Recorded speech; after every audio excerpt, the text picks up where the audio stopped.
5th place. Oscar Piastri was 6th yesterday. Neil Verhagen, another American driver in the top 10, came from 10th, ended up in 7th place. Alexander Smolyan, the Russian driver for Tech 1, was 8th. Charles Melesi, another of the RACE GP drivers, 9th. And then 10th on the road yesterday was Alex Vartanyan, but he was out of position at the start, and that was the reason we had an extra formation lap. What's meant to happen if you are the driver that causes an abandoned start, you are meant to then start from the pit lane. He did not do that, so they added 25 seconds onto his race time. So he actually crossed the line inside the points in 10th place, but got demoted with that time penalty added on, and that therefore put Thomas Maxwell up into 10th place to score his first championship point of the year. The Australian had a race-long battle with Victor Martins, who had that problem off the line, had dropped back. And so it proved to be very important that Thomas was able to keep Victor behind him for so long, because it ended up being worth a point for him. And just a note to say that Loveras gained a 5-second penalty as well for leaving the track and gaining an advantage. And Thomas Neubauer in this race suffers a 3-place grid drop. And that's because of a prohibited manoeuvre that he pulled out in qualifying. So the officials were not happy with some of his driving in that. Thomas getting a 3-place grid penalty for this one. So the cars then lined up. Max Futrell to the right of your picture on pole position. Can he get a better start? Can Victor Martins right behind him get a much, much better start than he had yesterday? He lost 10, 12 places off the line yesterday.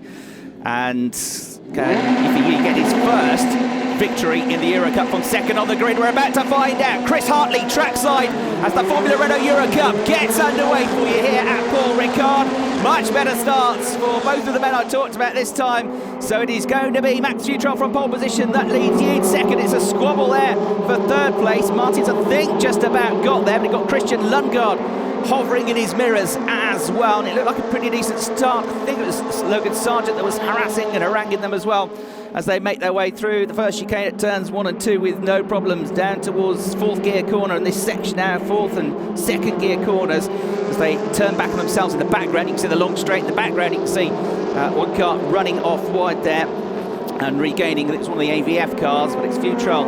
Sargeant did get through, snuck through to 3rd. Martins, but with a much better start in 4th place. There is Raul Guzman in the blue and white Fortec car, making his way through. His teammate Vladimir Tsortis had an engine change overnight, so the team were up late working on that car. And another one from that team, Arthur Rougier, had a gearbox problem. That's what he put him out, as we see number 31 Lundgaard there getting ahead of Martins, but running out wide on the exit. I think he'll just about scramble it together and get the position in the end.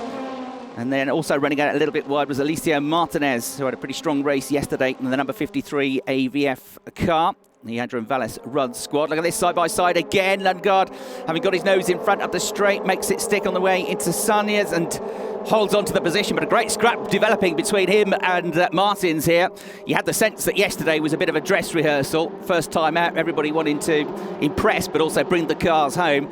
Today, with plenty of time to get the cars sorted for next weekend at Monza, then they're going to go for it a bit more. And so already we've seen some good scrapping here in the midfield. The green and white colours there of Thomas Maxwell, you can see, had a good run through the field yesterday, made up lots of positions to get himself in the points from 20th on the grid. He's hovering in and around the points once again here.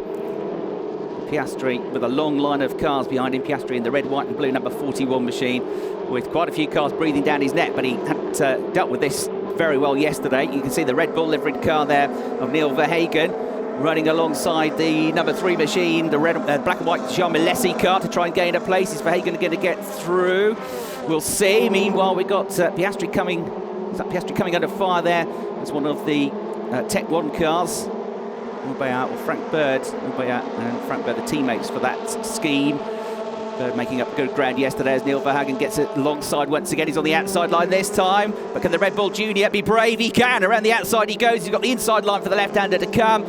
You've got to set yourself up for the next corner here. It's a really flowing, fluid set of corners through this part of the circuit, but Verhagen with a good move there to get through. Car getting sideways there in the background, but just about holding on to it. The back end of these cars can be quite loose. They are difficult cars to drive. Speaking to one of the newcomers to the championship, Klemen Novalak, yesterday, and he said if you can drive one of these, you can drive anything, and you can see that from the drivers that have come through and been successful in the championship.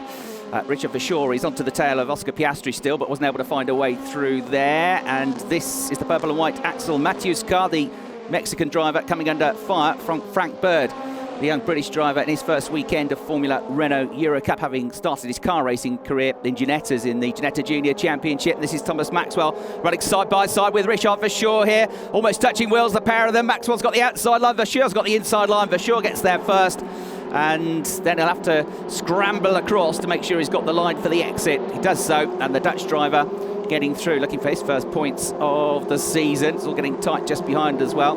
At 32 there with the yellow wing mirrors, the bright red car is Alex Peroni, having already, I think, gone further than he managed to go in yesterday's race. Full start being investigated, it says on the screen, for number 53, Alicia Martinez. So the Spaniard, who was racing in the Spanish karting championships last year, making his debut this weekend, under investigation, but that doesn't necessarily mean he's going to get a penalty, but they are looking into that. So Max Futrell leading the race by 0.6 of a second, but the fastest lap of the race has gone to Yi in second place. And what's this further back? We're going to see a change of position here, not quite, but a brave effort down the inside, looking down the inside there into that first chicane, which has slightly altered the configuration of this corner with the Grand Prix coming up. The track has also been resurfaced, and again they're going wheel to wheel here in this battle. Fantastic little duel here. Alex Peroni, the red, bright red and blue trim down the side of the car, working hard to stay ahead. Just one of the AVF cars there on screen briefly has stopped out on track, and the marshals seeing to that car, making sure it gets out of the way, out of harm's way. So Max Futrell leading from Yi. Sargeant, he's only 0.9 of a second behind in third place. Dennis Lundgaard fourth, Martins fifth, Piastri sixth, Verschoor seventh, Maxwell eighth, Smolinar ninth, and Peroni is hanging on to the final place inside the points at the moment, as Guzman has a look down the inside and doesn't do that. There is Peroni in 10th place, the red car with the yellow mirrors. Then it's Guzman in 11th, just outside the points. Verhagen in 12th. Then the 61 car, the white car of Lorenzo Colombo, who went so well yesterday to get 4th place. Here they come then up towards the end of the Mistral straight, 1.8 kilometre long straight, which is divided by this chicane, to slow the cars down. Back in the day, they used to run all the way down that back straight when the circuit had its original formation. It was a bit of an engine breaker. Some spectacular blowouts here over the years. Didn't affect Alain Prost too much. He was a driver that was very successful here, winning the French Grand Prix 4 times at Paul Ricard, including once for Renault in the early 1980s. Here we see Neil Verhagen really having to work hard to keep his position here. He's got them queuing up behind him at the moment. The door is open slightly though. That's right, the inside comes Lorenzo Colombo, who has already shown this weekend that he is a pretty confident, brave driver. Neil Verhagen, though, will have the tow now and will pull back out of the slipstream. He gets halfway alongside. They did get quite a lot of turbulence from the rear wings of the car ahead. And there we see that's going to be a position gained for him around the outside. He's got the inside line for turn 2. And that's a lovely move from Verhagen to get the place immediately back. And that now puts under pressure the Colombo car. So he's in danger of losing his own place here, but I think he's just about going to shut the door in time. So Verhagen there with a brave move. These are just outside the top 10 in 12th, 13th, 14th positions here. They switch around again on the exits, and you can see as soon as somebody steals your place, you're in danger of losing 2 or 3 places because they're all so tightly packed together. So 42 Alexander Vartanian getting stuck in there and causing it all to mix up again. And that allows the 2 ahead to begin to break away. Now you saw in the foreground the 2 Renault Sport Academy liveried cars. There are 4 of them, 2 of the drivers on the development programme running together. 31, that's the yellow and black traditional Renault colours. And Lundgaard and Martins very close together as they ran through the top of the shot. They are battling, the pair of them, over 5th and 6th positions. And here is a good battle with Frank Bird giving it absolutely everything in the black and red Tech 1 car to try and find a way past Arthur Rougier. Had this gearbox problem yesterday which put him out of the race for most of the race. Did go back out at the end to get some running, but Bird was unable to get through. Fastest lap of the race to Max Futrell, still only 0.9 of a second clear. That last lap though was 0.3 quicker than Yi in second place. Sargeant is about a second behind them in third. There is your race leader, Max Futrell, the second season of the Formula Renault Eurocup. having finished last year as the rookie champion and 6th overall in the championship. One podium last year, but it was a race victory at the beautiful Red Bull Ring in Austria.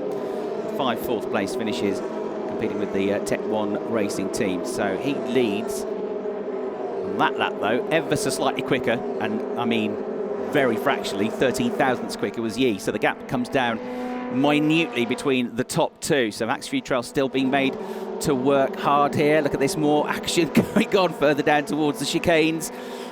Gaps are left open, but drivers with the wide lines here are able at times to just keep their foot planted around the outside and make good their escape. But you have to be careful not to invite too much trouble at the inside.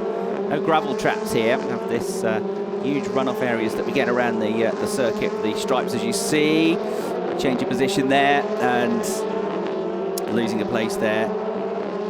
Here's the number 43 car of Sami Taufik, the Moroccan driver. And he's got to be careful not to lose another one here. He's battling away with Max de Fornay. This is 16th, 17th and 18th. Minot's just behind as well. But look how they are lined up here. A long, long line of cars just outside the top 10, all the way down to the tail end of the field, really. You can see Axel Matthews there, showing his nose, trying to gain a position. 43 car, the more red car of Sami Taufik, battling away here. There he is with the green wing mirrors. But right behind him, he's getting intense scrutiny from Max de Fornay, the Belgian driver, who has not starred this weekend like many of us thought he might. But it's always going to be tough, even when drivers leave to move on to pastures new. Lots of new talented drivers come into the championship, and drivers, of course, develop, many of them in their 2nd season of the championship. So it's always tough at this level. All of these drivers successful in various international and national karting championships and other junior single-seater formula as well. Mathieu's there, the purple car, having a look at the inside of the 54 Christian Minot's car. Another of the AVF cars with Colombian. Keeps him at bay just about for the time being. Frankfurt having another look. There's contact behind, 2 cars going off. First real heavy contact we've seen of the weekend, and one of them, I'm afraid, is the number 11 car. Looks like Clement Novalak. The other one ran off shot, but Novalak was the one facing the wrong way. It might have been Razak who was nearby. Yes, it was Razak. There is Novalak. And there is Razak. He didn't get any further either, really. So the Malaysian and the British drivers both out, unfortunately for them. A good race pace yesterday did Novalak. Speaking to him yesterday, he just says you really need to... Oh, safety car coming out. You so need to get these qualifying laps right. The tyres have a sweet spot for that one lap, and you've got to make the most of it. It's absolutely critical. So that's something that he knows he needs to learn and improve on. So the safety car is going to bunch them all up. The 1 second lead that Max Futrell had is going to evaporate. There is the safety car ready to pick them up, and we're not yet halfway into the race. So to recap, it's Max Futrell that leads as Clement Novalak, I'm afraid, gets out of the car to end his race and end his weekend. They haven't got long to stew on it, because they'll pretty immediately, in a few days' time, be heading for Monza for round 2 next weekend. The format normally is that we have back-to-back. To the right of the picture there, you can see the front of one car clipped the back of another. Novalak was the one whose rear wheel was hit. That's him facing the wrong direction. Razak carried on for a little while, a few metres, before he too stopped, presumably with suspension damage to the front of his car, the 63 car. A replay of the start. Everybody away pretty well this time. These cars aren't too tricky to start, I'm told. There are other formula where it is more difficult. The drivers, though, 1 or 2 of them having issues yesterday. It looks like the team have worked hard at RHGP to get that clutch problem resolved for Max Futrell, because there were no issues for him this time. RHGP successful in another formula. They've only just moved into Formula Renault 2 years ago. This is a few years ago, rather. And they have had success, as I said, in the past, but not one of the older, more established teams. There is Christian Lundgaard's move on Victor Martins. Lundgaard in the 31 car, pulling off a nice move at the end of the straight there to get through. And this was Neil Verhagen battling away here with the number 3 car of Charles Milesi. So the safety car will be out while these 2 cars are removed. Christian Lundgaard, 17 years of age, getting points yesterday in his first outing in the Formula Renault Eurocup. He was the Northern European Zone Formula 4 champion and the Spanish Formula 4 champion last year. A dual campaign, 17 wins across the 2 championships he had. Plus he had a few races in the Danish Formula 4 championship, which are powered by Renault engines as well. And like many of the drivers out there, in recent times he has been a European karting champion. That was back in 2015. Signed up to the Renault Sport Academy last year and has been retained for this year, the son of Henrik Lundgaard, the former European rally champion. So Max Futrell there at the head of the field, British driver from Birmingham, who is, you can tell really just from his body language, his approach, he's fixed on winning the championship this year. He knows how to do it, and he knows how to be consistent as well. When he won the British Formula 4 championship 2 years ago, he only got 3 wins across the course of the season. However, he also got 16 podium finishes when he raced with the Carlin motorsport team, Trevor Carlin's team. That incident between the 2 cars that have caused this safety car is being investigated after the race. So something that very high on his driving standards. All the cars you see just to the right of the airbox, you can see those cameras, the camera mounts. They all have to carry onboard cameras, so this footage can be reviewed by the stewards if they want to look at any particular incidents. And of course they are able to look at the TV pictures as well that we give them. So Futrell, Yee, Sargeant, your top 3. Lundgaard in 4th place. Martins in 5th place. And then Piastri, where he was yesterday, in 6th position. Ricard Verschoor, the Dutch driver, in 7th place. Tech 1 team look on there. Ricard Verschoor, very disappointing weekend for him so far. This is his 2nd season in the championship, the 17-year-old from Benschop, which is near Utrecht in Holland. He was one of the drivers that competed over the winter down in New Zealand, finished 2nd in the Toyota Racing Series.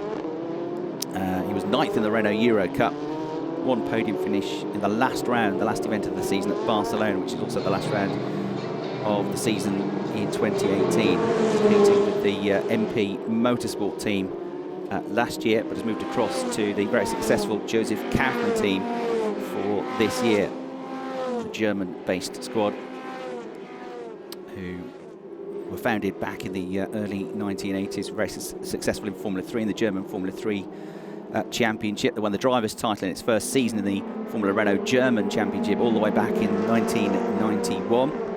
They also competed in Formula BMW when that was prominent. And they moved to the Formula Renault Eurocup in 2011 and won the championship with Robin Frins that same year. Stoffel van Dorn, as I've already said, was the champion for them the following year in 2012. And they won again with Lando Norris, the British driver, in 2016, now competing in Formula 2 and last year's European Formula 3 champion.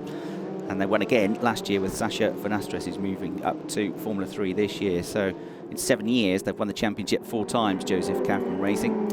And they are looking to become the first team to win 3 championships on the bounce. But it's very early days. There are 20 races in this championship. Michelin provide the tyres for the Formula Renault Eurocup, and in terms of tyre limits, you get 2 sets of slick tyres which have to last you for both qualifying sessions and both races across the course of the weekend. Happily, apart from in the practice session on Friday morning, we haven't had to deal with too much rain. So safety car lights still on at the moment, but hopefully we're going to get back underway pretty soon. We saw those cars being moved away. You can see this run up towards what is a flat-out corner at Sonya's at the end of the Mistral straight. Turn 11 it is, taken in 7th gear, and when they approach it, they're doing over 220 kilometres an hour. Still the 2nd car to be recovered. Lots of fans here this weekend, having made their way up into this beautiful backdrop. It's quite a climb to drive up from the nearby town at Le Castellet to get here. And we're on top of a plateau.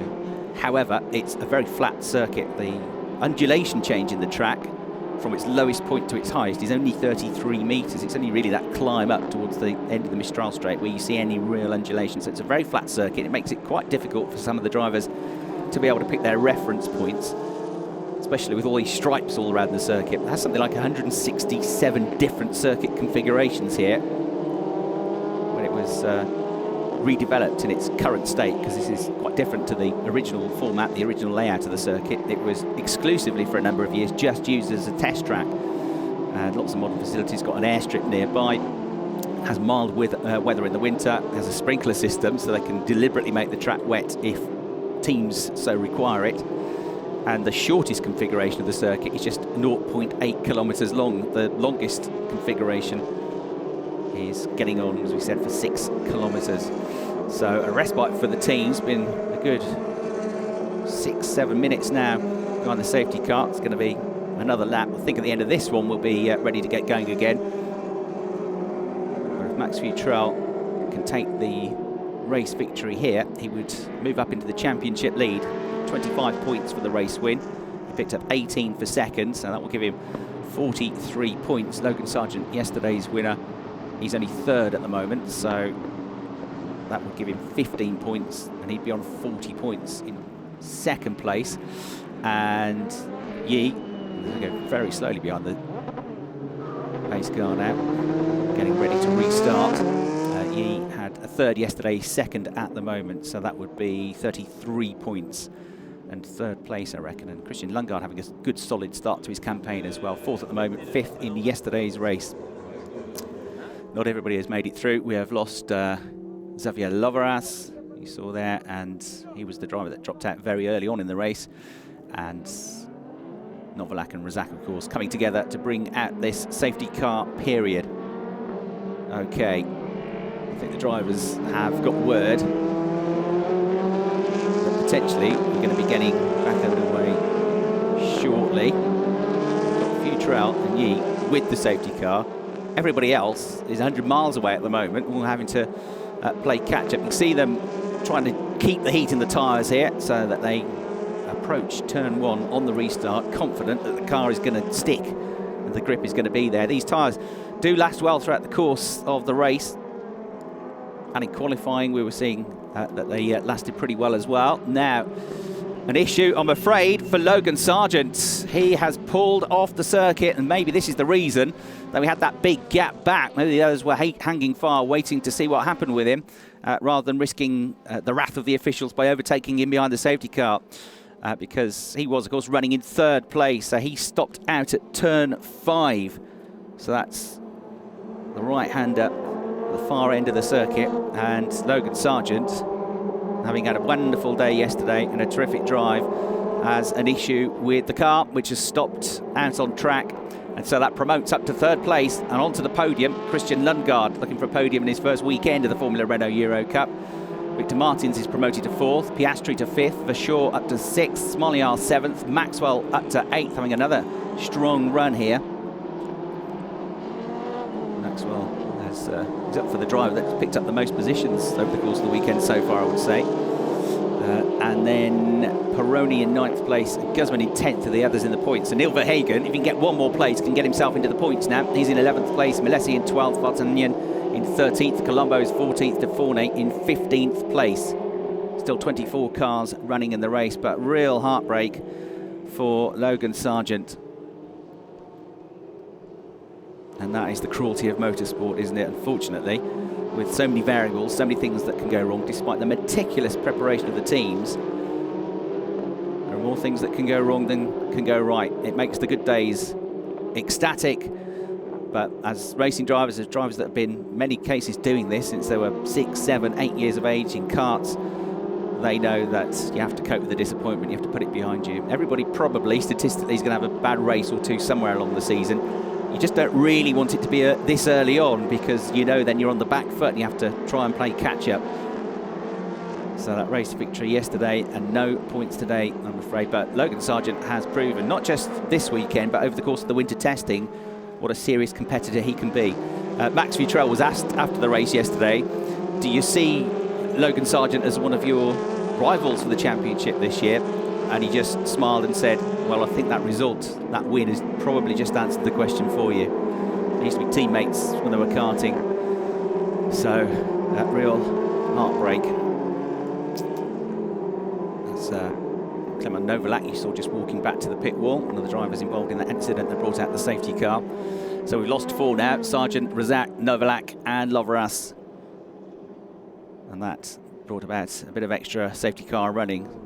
Did wonder why the gap had suddenly opened up from the top two and the safety car to everybody else, and there was the reason. So Lundgaard, what can he do? And now he's got Martins breathing down his neck as well. The two of them switched positions early on. It could cost Victor Martins a podium position here, but he's got time to fight back when we get the restart underway. We've still got 6.5 minutes left on the clock, plus 1 lap. So we'll see what he can do. Victor Martins, one of the Renault junior drivers, part of this Renault Sport Academy scheme. Max Futrell, Lundgaard, Rouget and Martins, the 3 drivers. The safety car lights are now out. I think Martins is going to be well worth the watch in this one. The 16-year-old from Verhagen, just outside Paris, second in last year's French Formula 4 Championship, 4 times a race winner, and a former junior world karting champion as well. She started out being interested and a keen gymnast before moving into karting back in 2014. So hasn't been racing that many years, not as long as some of the others out there. Okay, well, getting close to getting the race restarted then. Max Futrell leads them around second place for the Joseph Kaplan racing team. For year, we've got 3 different squads represented in the top 3. RHGP, Joseph Kaplan and MP Motorsport. As the green flag is waved and the race gets back underway, and Christian Lundgaard in 3rd place, rather than worrying about defending that final spot on the podium from Martins, is actually getting very close to the tail of the Chinese driver just ahead. But there is no option to get through into turns 1 and 2, so the top 10 at least stay as they were. Others having to go a bit further back, though, include Max Defournet there, and the red and white machine, the 33 car. Defournet desperate to walk away with something this weekend and some points, but he's only 15th at the moment and might lose the position here if he's not careful. So it's really struggling this weekend, the Belgian driver, and rather than going forwards, going backwards in this race. Less than 5 minutes to go then, plus the 1 lap that's added on for them to jostle and make themselves known and get themselves into position here. Guzman in 10th place, still hanging on to the final podium, final spot in the points rather. 1 point for 10th place. Verhagen wasn't that close to him when we saw them. Lots of them weaving around offline, but nobody yet in that top 10 close enough to make a move. There is Thomas Maxwell, the number 62 car, the JD Motorsport entry, running in 8th place. Behind him you've got Alex Peroni, so 2 Australian drivers running together there, taking a bit of curb there. The 61 car, the white-blue car of Lorenzo Colombo. After that excellent drive yesterday for the Italian who raced in Italian Formula 4 last year. Right, this is the battle for the final points-paying position. The blue and white car of Raul Guzman, the Mexican driver. Number 85 there with the Red Bull Junior of Neil Verhagen right with him. So I'm afraid 1 American driver has dropped out. Can another one, though, get some good points here? Running out wide there was Oscar Piastri. He's going to lose some places here. He's lost 1 already. Can Thomas Maxwell nick 7th place away from him? No is the answer. So Piastri's going to lose. In fact, I think he's lost 2 places because for sure, yeah, and Smoliar will both be ahead of him as well. So just saw the end of that, but Piastri losing out there after a flawless drive yesterday. So that's 3 Australians together now, isn't it? All of them at the moment in the points. Good to see so many talented young Australian drivers coming through here. Big thing, isn't it, to come across and race in Europe? But they do a great job. And Neil Verhagen getting involved in battles again here in that Red Bull liveried car. Trying to defend his 11th position this time. He's coming under real close scrutiny here from Colombo. Colombo can't quite find a way through. Then you've got Verhagen just behind as well. Sorry, the 3 car just behind as well of Milesi. There you go, wheel to wheel. Milesi, can he get through in the 3 car? Tight, but I think he's done it, has he? Let's have a look at the replay, meanwhile, of Oscar Piastri. He was wheel to wheel. Whoa, he's wheel to wheel with Ricard Verschoor. I'm not sure there was any contact, but his line was well and truly stolen, so he had to run wide, and when he ran wide, boy, did he hit the curbs, and the car was airborne for a little while. So Piastri did well, actually, to get it back on all 4 wheels and not lose too much time. But the 41 car of Oscar Piastri, the Arden driver, with a real hairy moment there. He has still managed to keep Thomas Maxwell behind him, but rather than being in 5th place, he is now down to 7th position. So it's Futrell, Yi, Lundgaard, the top 3, Martins 4th, Verschoor up to 5th, Smoliar, the Russian driver, in 6th place, Piastri, Maxwell, Peroni and Guzman rounding out the points positions with just over 2 minutes of the race to go. They climb up the end of the Mistral Straight flat out at over 200 kilometres an hour in 7th gear through this right-hander at Sauniers. And the cars look planted through there, but towards the end of the lap, when they come through the last sequence of corners from Beausset, which is turn 12, this right-hander, which is said to be the trickiest corner. It's a double apex right-hander almost, but you have to try as a driver to turn it into one line. And after that sequence of lefts and rights that lead to back onto the straight, that's where you really see the back end of the cars twitching around, especially as they come into the braking zone for the left-hander at turn 15. But that's how you've got to drive them. If you're too smooth, you don't get the best time from them. If you're too ragged, though, you can quickly lose the back end of the car. So a bit nervy at the back, but it takes great skill from the drivers, and that's what it's all about, learning to set up the car so it's just on the edge of breaking away and gives them the fastest lap times. Just over a minute to go, so the time is going to run out before they get back around. So this should be the penultimate lap of the race, 2 to go. Are there going to be any changes for 10th? Guzman again coming under fire from Verhagen and co, but this time Verhagen didn't really get alongside him. Surely the American is going to have a go at some point, though, because he's running out of time, and we've lost there Smoliar, who was running in the top 6. So the Russian driver drops out. That's going to give Piastri a place back. He'll move back up into the top 6. Maxwell will move up to 7th, and it's going to move Neil Verhagen into the points now, isn't it? So he'll move up into 10th position onto the tail of the Mexican driver Guzman, who has been pretty impressive so far here at this weekend. Got to keep it going, though, for another lap and a half. Fastest lap of the race with a 2:02.6 to the man in second. That's impressive at this late stage of the race. Smoliar is trying to get the car going again, but it's to no avail, I'm afraid. And here we're going to get a move. Already gaining a place, Colombo. Around goes Guzman. These two out of the points. Verhagen gets past both of them. And that was a move from Lorenzo Colombo, who'd already found a way past Verhagen down the straight. He tried to pull off another one on Guzman. It didn't work. Wheels collided. Both of them span around. They very quickly reacted to get the cars going again, but Verhagen gains 2 places, and also well up into the points now will become Malesi there in the 3 car just behind him. They were just in the right place at the right time to avoid all of that. So Verhagen lost 1 and then gained 2 as the others ahead came together. So this 4-way scrap now, some of them in the points and some of them not. So it could still be pretty interesting here. You can see they're all desperate to try and find ways past each other, but the opportunities so far few and far between. So late drama here, as a couple of drivers had a good day yesterday that have had a pretty negative day today. That incident is being investigated after the race, and there you can see he was trying to go around the outside, Colombo. Guzman turned in and found that there was another car where he wanted to be. They both have their own opinion about that, but the net result is that they're both out and out of potential points-paying positions as we start the last lap of the race here at Ricard, with Max Futrell just 0.6 of a second clear. Last lap again was the fastest lap for Yi, with a time that was only those 0.06 of a second quicker than Futrell, who was also setting personal best lap times. So shows how well the Michelin tyres last, doesn't it? There are the top 2. Futrell looks like he's got it under control. Lundgaard, I think, is safe in 3rd. Martins isn't that far back, but the gap has stayed equidistant for a little while now. 5th in the orange and black car, you can see Ricard for sure. And then back up to 6th place, where he finished yesterday, Oscar Piastri. 7th place, Thomas Maxwell. 8th place, Alex Peroni. 3 Australians in the points in the top 10. Here then is the British driver, Max Futrell, almost home and dry.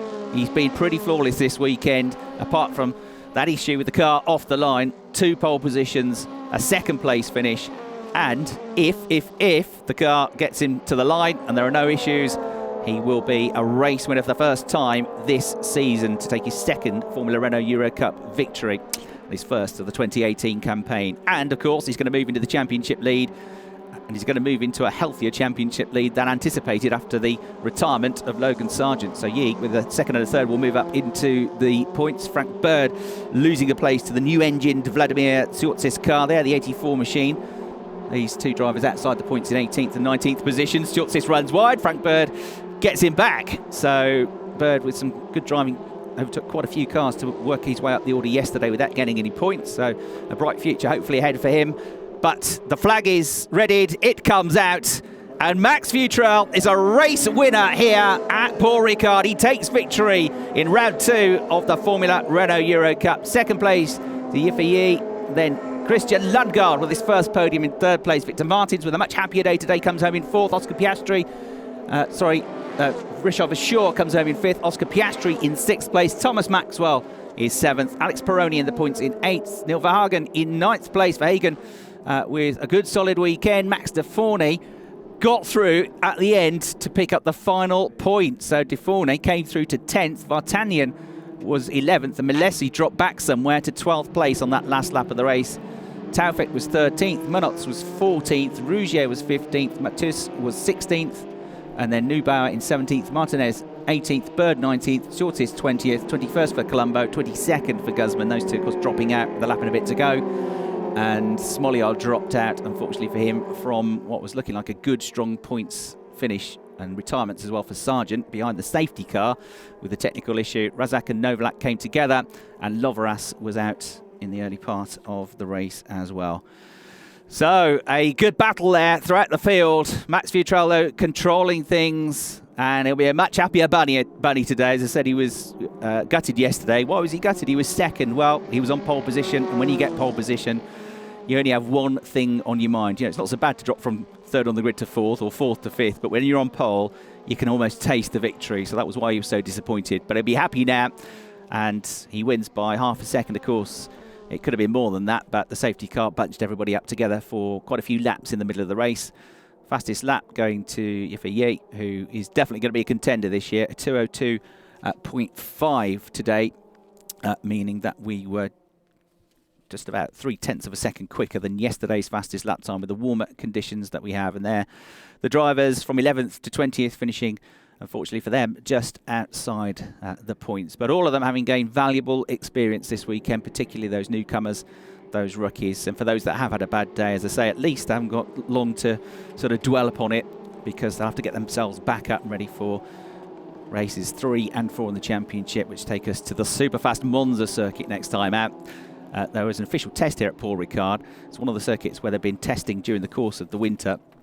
In fact, something like 8,000 laps have been completed during the 6 days of testing. That equates to over 41,500 kilometres, which equates to over 9.5 million Formula Renaults lined up nose to tail. Shows you how much work they've been doing over the winter at circuits like Paul Ricard, Hockenheim, the Nürburgring. But for Monza, that's not somewhere they've been testing, so you should expect there potentially to be an advantage for the drivers that are back for a second or even third season of Formula Renault Eurocup. And for the rookies, they'll have been around it on the simulator. One or two of them will have raced there. Some of them have been competing in Italian Formula 4, but for many of the rookies, it's going to be a weekend of learning the circuit, the super fast Monza circuit in northern Italy. For now, though, we can enjoy these scenes of celebration as the drivers in the top 3 get out of their cars. 2 of them having been here on the podium yesterday, but for Christian Lundgaard, a new experience this in Formula Renault Eurocup. Standing on top of the car and cheered on by his team, the RHGP team, the British driver, the French squad, a strong combination this weekend, getting their championship challenge off to more or less a flying start. And a great weekend as well for Ye. He got his best ever result here in his first season of Eurocup at this circuit, a second place finish. He's matched that, and you sense that the first victory is around the corner somewhere, probably not in the not too distant future for the Chinese driver who is based in France these days, lives not too far away from Le Mans, speaks pretty good French as well, although he's waiting for a German team, and he said German's too hard for me. I can speak French, English is good, his English is excellent, but German, that's a bit too tough. There is Max Futrell then, a regular race winner in whatever he's competed in, and a near perfect weekend. He is going to be one to try and stop this weekend, this year rather, in Formula Renault Eurocup. But we've seen that there are some real talents here this year. It's our first chance to see some of these drivers, some of these rookies, and they've impressed, haven't they? The likes of Lundgaard, of course, Sargeant, really impressive yesterday. Colombo, yesterday was impressive at least. And Oscar Piastri, I think, has had a good weekend. Thomas Maxwell, likewise, has had a strong weekend. Neil Verhagen, one of the few drivers that's been up there in both races. Right, we get to see some of the highlights from the race now. Everybody off to a clean start. Max Futrell getting the lead, Yi in second.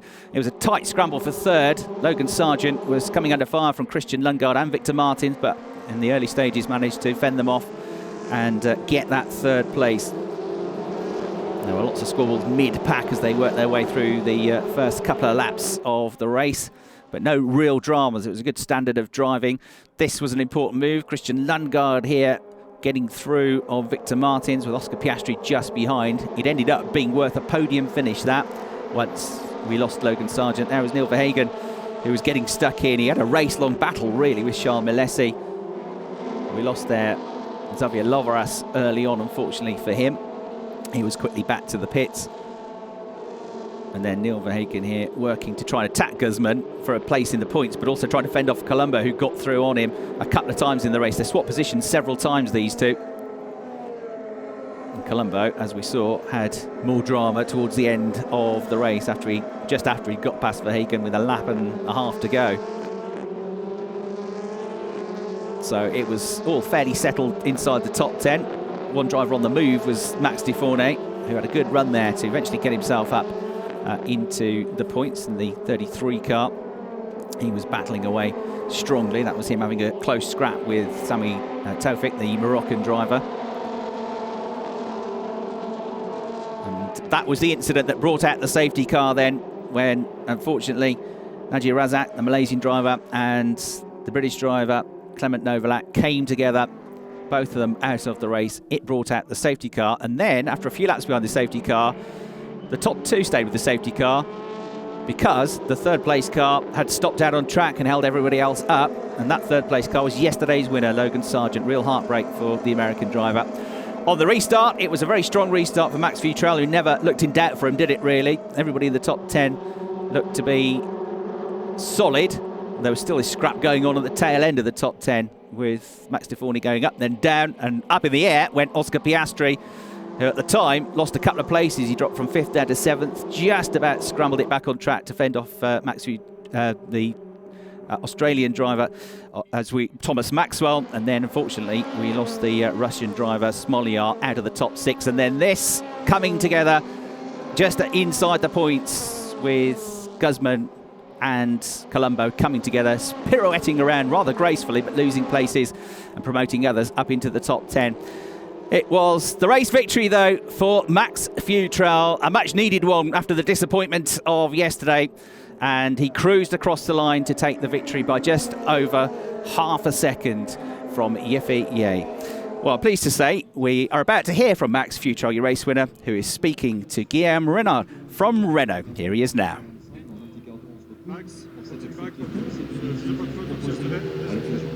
Yeah, it's great to get the win, especially after yesterday with a really bad start, and overnight the team, we sorted the problem and it worked well today, and I think we did what we know we should have done yesterday, and yeah, I'm just super happy that we got it done. Thanks. So there, Max Futrell, the race winner, a smile on his face today after, as I say, frustrations for him yesterday. But as a racing driver, you have to cope with those downs and put it right. The team worked hard to put it right. There are a happy top 3 there. Yay, Maxwell and Lundgaard. Lundgaard came over to Max Futrell yesterday. So both of them on the Renault Sport Academy program and said, hey man, you've got to slow down. So there's a good rapport between those two drivers. Same colour scheme, both with the Renault Sport Academy, but running in different teams. So well done to Christian Lundgaard. He's had a good solid weekend, the Dane, with the Dutch MP Motorsport team. There then, a much-needed bottle of water. I say much-needed. They don't look that hot and bothered, do they? They're so fit, these guys. And you go around the paddock, about an hour before each race, and they are there skipping, doing balancing exercises with their physios and their coaches. Lots of ball throwing and catching as well. Some of it to check their core muscles, and they sit down on sort of balance boards and move around to try and catch the ball. Some of it just to wake up and move the muscles. So they are incredibly fit, these drivers, most of them in age between 16 to 18. And that is why, having had a pretty busy, strenuous race, they are looking like they've just got out of an armchair. Marie-Hélène De Rabodi there from Renault is about to beckon the drivers up onto the podium. Top three. And top rookie, of course. And a rookie winner is on the podium. We've had plenty of occasions in the past where rookies have been on the top step of the podium, but top rookie there. Going on to third step of the podium, Christian Lundgaard from Denmark, from China. Yifei, the Joseph Kaufman racing driver, after a very strong weekend, which by my maths put him second in the points after this opening weekend of 10 race weekends. But leading the points and winning the race, Max Futrell, a very strong weekend for him and the R-Ace GP squad. The British driver on the top step of the podium, and a representative from the winning team, R-Ace GP, also up there on the podium with them as well. And so now it's time for our race winners' national anthem.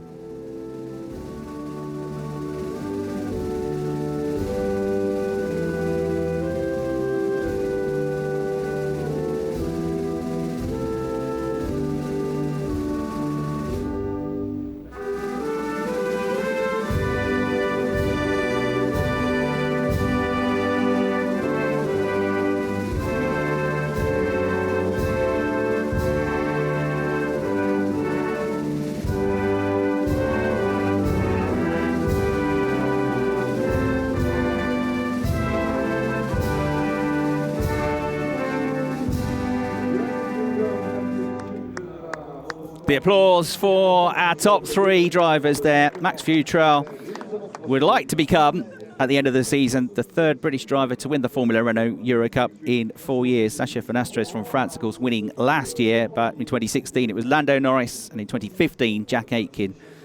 So trophies presented now. Christian Lundgaard gets his trophies, first of the season, but a very strong weekend with that drive yesterday to fifth place, scoring him some good points. You can see why he's on the Renault Sport Academy. Yifei gets his second place trophy.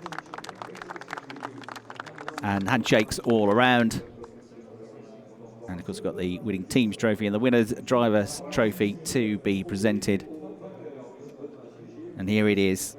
Max Futrell raises the Formula Renault Eurocup winner's trophy aloft to the applause of his team, friends and family.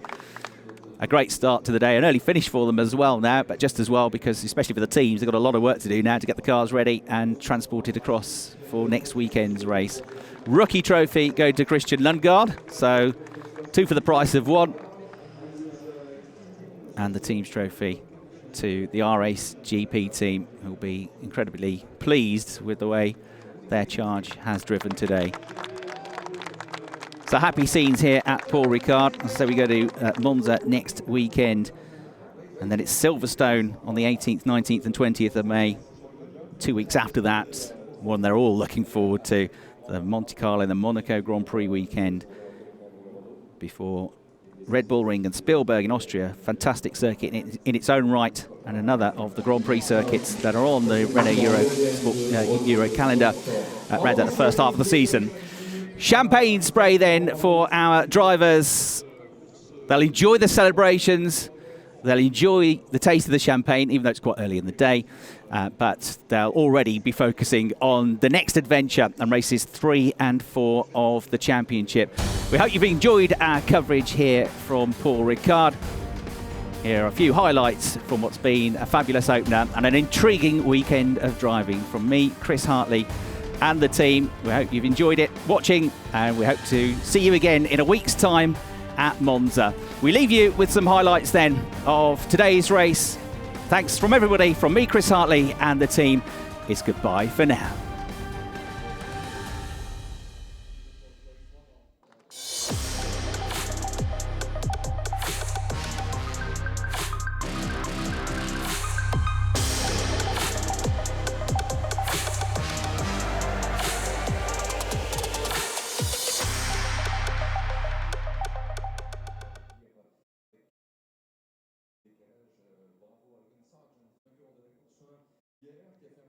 Aujourd'hui, naturellement, la satisfaction.